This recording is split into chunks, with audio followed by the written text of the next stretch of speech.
Okay, we have a quorum. The next meeting date is April 23rd. Future committee meetings. We have pension at 9, audit and finance at 9:30. Others if needed. There possibly could be a legal.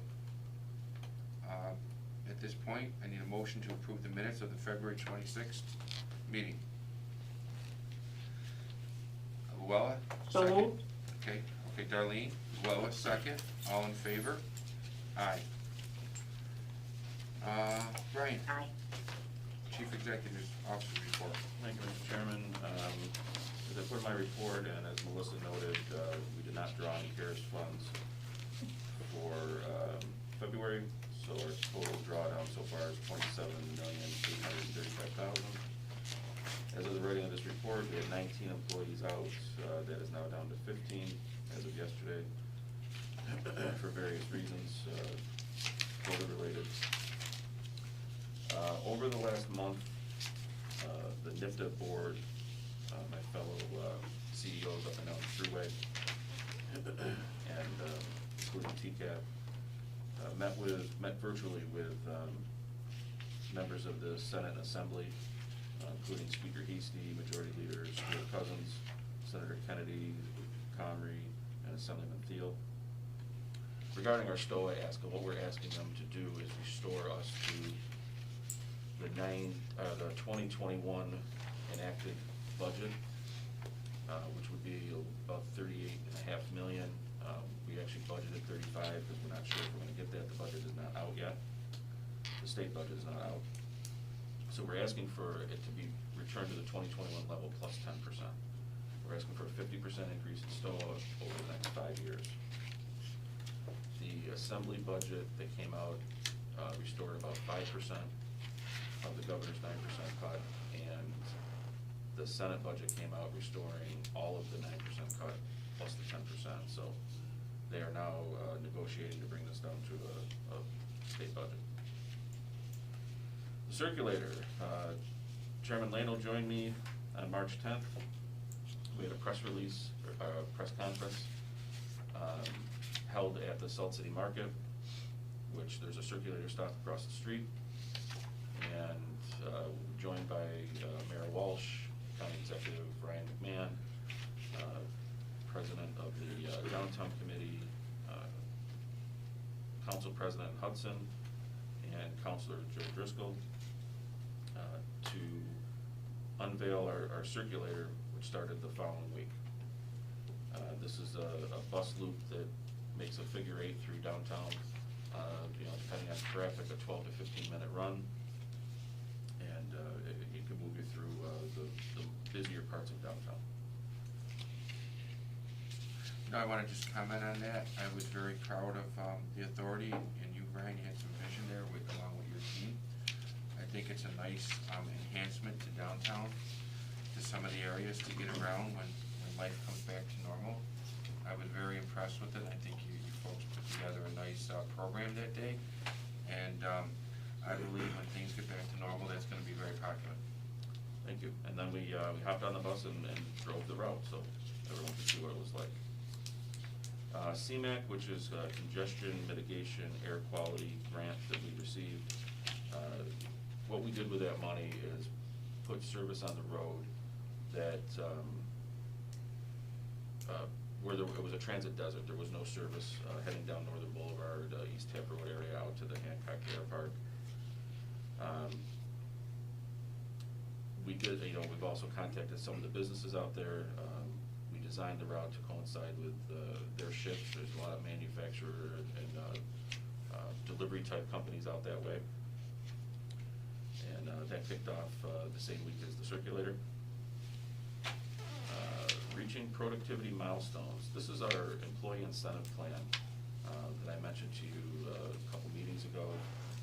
I had asked Chris and Susanna, and they worked with Jackie and Jeff and Joe, to come up with a very robust incentive program for the bargaining unit employees, well, for everybody. It was last year sometime, I think it was July. They brought me a letter to sign that was going out to employees that didn't miss a day of work in the previous year, and they got a $10 check along with a letter. And I just thought that was ridiculous, so, I signed the letters, but I, at that point, said we need to come up with something better. So what they came up with, I think is a great program. We rolled it out, a couple weeks ago with the employees. We had 3 meetings here in Syracuse, we had meetings at Rome, Utica, Oswego, and Auburn. And I'm gonna, Chris, to take a few minutes right now and just go through the high points of the program. Thank you, Brian. Good morning, Mr. Chairman. Good morning, members of the board. This is something I'm definitely excited about. The Reaching Productivity Milestone, the RPM program, is going to roll out April 1st. So this program is going to replace our current productivity that we have for the maintenance department, and for the operators, we have a Driver of the Month program. So we really beefed this up to give them an opportunity to go above and beyond and make the company more productive, incentivize the employees to step up. So we've revamped this to expand to all departments. So it includes an administrative bonus, it includes a incentive program for the salaried staff, the union, both mechanics and operators, our customer service representatives. So that it really expands to everybody that has an opportunity to feel part of this, to hopefully build morale, build the program, and understand what we're trying to produce.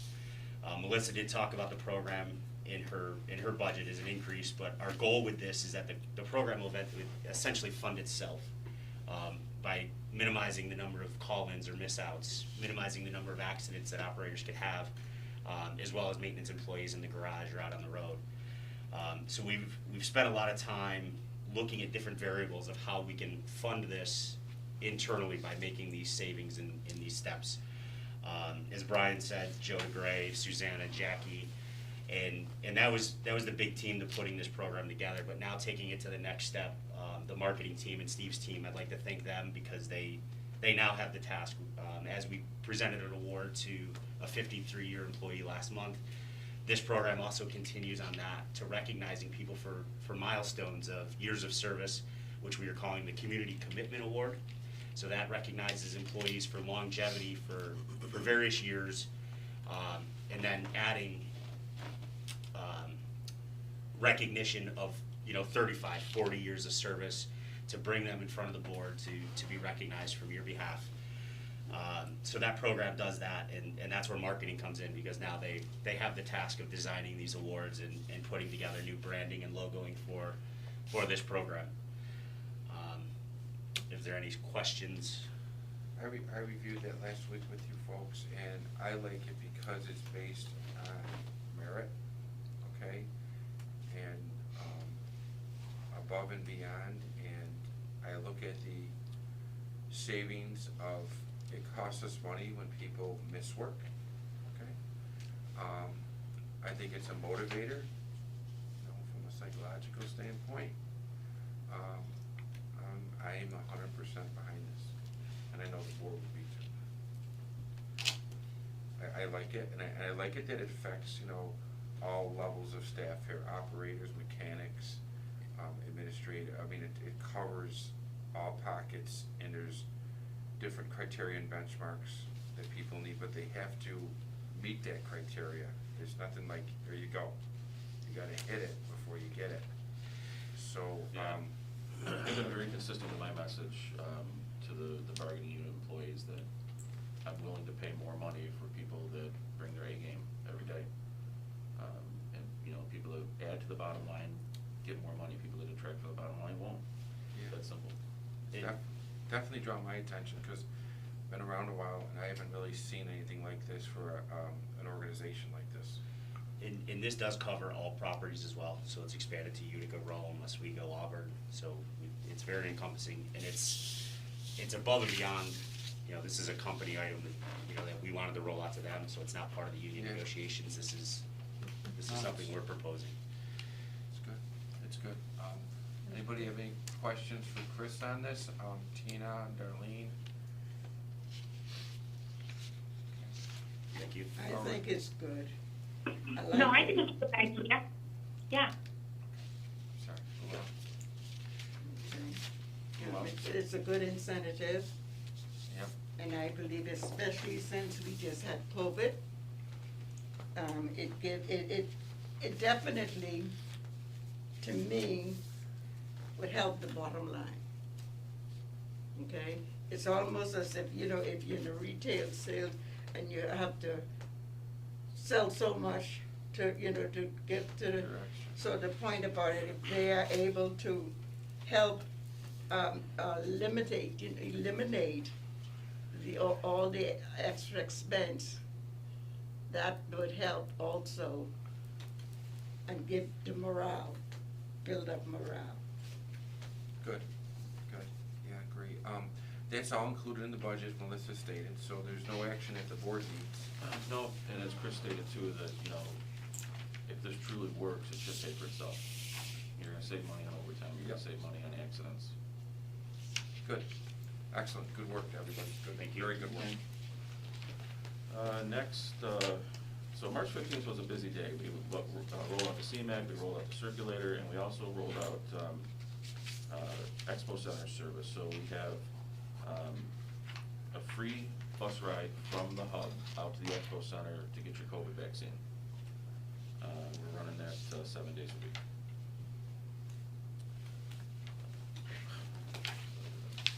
All right, so next, we received some really good news last Friday. As you know, for years I've been asking we have to reserve actually Travelers holds money for our workers' comp cases. And for years we've been saying we want some of that money back, they just hold too much. So I want Jackie to chime in right now and review the good news that we got last Friday. Good morning, everyone. As you know, each year Travelers Insurance, they true up our central workers' compensation account for the previous years of claims experience. And as Brian has stated, we received wonderful news last week that we are going to be refunded $1.18 million back from our cash collateral account that Travelers holds to pay out those claims. Of course, the refund is based upon Central's outstanding efforts to decrease the claims experience by settling out old claims, getting employees back to work sooner with our light duty program, and decreasing the number of days employees are out of work. This is a very positive outlook and a sign that Central is moving in the right direction with our workers' compensation program. And I really have to send a thank you out to our associates Brown & Brown for assisting Central in helping us turn around this program. They've been very beneficial to support us through this process. And I also want to thank Carmen Brienza, our HR manager at Centro, who has basically implemented all those recommended changes to our workers' compensation program, and he also stays abreast day-to-day with the claims and injuries and reporting for purposes to stay on top of them. Wow, Jackie, that is super news, because Does you that got, answer your question? wow, I mean, you have that over 1 million set up as collateral, they're holding that, you can't touch it. Yeah, So- and this is not a credit against our invoice or anything. This is actually gonna be a check percentage, so that's good news. This is great, Jackie, that is really good news, good job, good work with our carrier too. I don't hear too much about workers' comp, that kind of news in my career, so that's good. I'm gonna hold this moment for a little while. Great, wow, super. Thank you. Next, whenever we put out new service or change fares in any ways, one of the things that has to be done is an equity analysis under Title VI law. So we did that, and for the CMAC service, and I'd like to have Steve join us now and just review that report. Thank you, Brian. Good morning, everyone. In your board package, you received a copy of our Title VI Major Service Change Equity Analysis for the Hancock Air Park service, which we rolled out earlier this month. As Brian mentioned, we are required by the Federal Transit Association or Administration to perform an equity analysis when we have service changes that trip a certain threshold, and the board-approved threshold is 25%. And even though this particular service did not trip that threshold, because we provided service to a new location, we felt it was smart to perform an equity analysis. If you go through the report, it It really outlines where the service goes, what communities are impacted, and it's designed to ensure that low-income and minority populations are adequately and fairly served with all of our service. And are not negatively. And not negatively impacted. And in this case, when we're adding service, it's a really simple calculation. When everyone benefits across the board, the equity analysis kind of is self-explanatory. This route extends through the James Street corridor. It serves low-income and minority populations through that corridor, and it provides a great service. It gets individuals from the city and to give them access to jobs along Malloy Road, the Northern Boulevard corridor, and the Hancock Air Park. So it's a great service, and this equity analysis really bears out the fact that we are serving the communities that we are designed to serve. So if anyone has any questions. It seems like a lot of work that went into this. I will tell you that Paula Petrone, who's our Title VI expert, puts in a tremendous amount of time in these equity analysis. They are very complex. They use ArcGIS technology. There's a lot of calculations that go into using census data. These are a bear, and we have to do them all the time, and we'll be doing them more and more. We will have another one that will be presented to the board in the not-too-distant future for the circulator service, which is rolled out as well. So. Yeah, because when I was looking at it the other day, I said, wow, this is kind of involved. And put that report with the audit, you can have a nice night's sleep. Yeah, yes, it's a tremendous amount of work. Again, Paula does a tremendous job with these. Wow, good job, Steve. Thank you. Any questions on that report? Okay. And then the last item I'd like to note is Carol will be sending out to the board your board self-evaluation that you guys have to do on yourselves. That'll be going out within a week or so. I was gonna put it in the April board packet. Okay, it'll be in the April board packet. What do I know? And That's why you have Carol. that's right. And that's all I got for you, Mr. Chairman. Okay, great report, pretty involved. Moving into the Audit and Finance Committee report. Melissa covered it this month. First thing we talked about was our finance report from a revenue and expense side. Expenses are less, revenues are more. From a summary, our MRT tax is unbelievable, and very happy with the report and the position and how we're managing and handling the authority's finance at this point. Motion was made to bring it to the full board for adoption. Motion, Bob second, Luella, all in favor? Aye. Aye. Also, Melissa reviewed our final budget and financial plan for the fiscal year. Pretty standard there. I believe that we have her and Linda and team and Brian and Chris and everybody put together a solid budget for next year. There's always unknowns and things are always moving, but I believe we have a good, solid, balanced, we use that word, balanced, haven't used that in a while, balanced budget. That being said, the committee made a motion to bring it to the full board for adoption. Need a motion? Bob, second? Second. Luella, all in favor? Aye. Also, there's just a couple other things that were mentioned for discussion. One was future years forecasting. It looked pretty good out a few years. Forecasts in my businesses are very, I mentioned, fluid. At this point in time, that's the best we have, but the outlook seems to be good over the next few years. Also, EJ brought forth a capital budget, a few adjustments there. One was with a facilities, some facilities improvements of about $500,000 regarding our wash with an 80-10-10, and also our contactless fare collection. It's going to be about almost another $300,000 more, which is paid, I think it was 100% by the federal, 100%. So none of those two discussions required an action, but they were, I thought, it's good insight for the board. And also, Caitlin brought forth Resolution 1 to approve a contract for term design and engineering services with CNS. And a motion was made for a 5-year period commencing June 1st this year to award contract to CNS Engineering. And also was disclosed by counsel that our attorney here, their firm do represent them, just to put that in the minutes. With that being said, a motion was made to bring it to the full board for approval. Motion? Bob, second? So All- moved, Darlene. Darlene? Darlene. Okay, all in favor? Aye. Okay, that concluded our work. Once again, Melissa, on behalf of the board, you did a great job. Thank you. Okay, moving on here, operations report. Josh, Thank you, Mr. come Chairman. on up. Good morning, everybody. Good morning. Central was approached by National Grid to upgrade our lighting.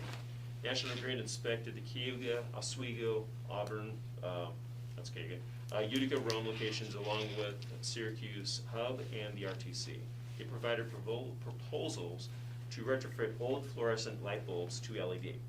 There's significant cost savings for Central. Lighting is much brighter and we should see savings in electricity. As for here in Syracuse, the proposal or the program they offered had a maximum square footage and this location was too large. However, we started actually retrofitting the old bulbs in the maintenance area.